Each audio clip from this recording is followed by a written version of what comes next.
Well, I want to thank Ryan for introducing reparations into the conversation.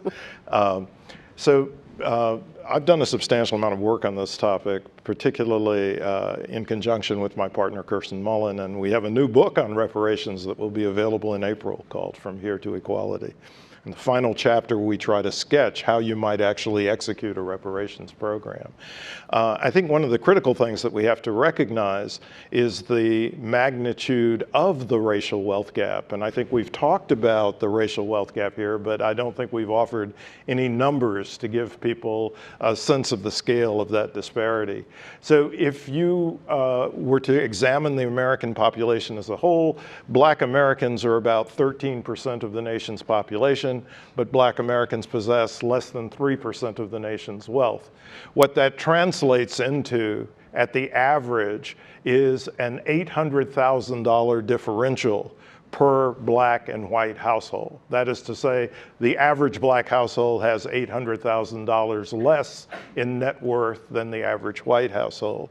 And I'm talking about looking at the average or the mean instead of the median, which Ryan referred to, because 94% of the wealth that is held by white households is held by white households who have a net worth above the white median. And so if we're thinking about closing the racial wealth gap, we have to think about closing it at the mean rather than at the median to absorb the full differential in the proportion of wealth that's held by the two communities. So if you were to bring the Black share of wealth at least to the Black share of the population, it would require an additional at least $10 trillion.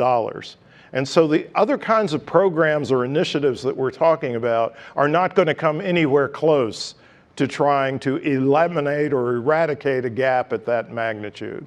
And so that's why we need to turn to something like a reparations program, which is specifically aimed at building Black assets to a level that would be comparable to the level of assets that are held by white Americans on average.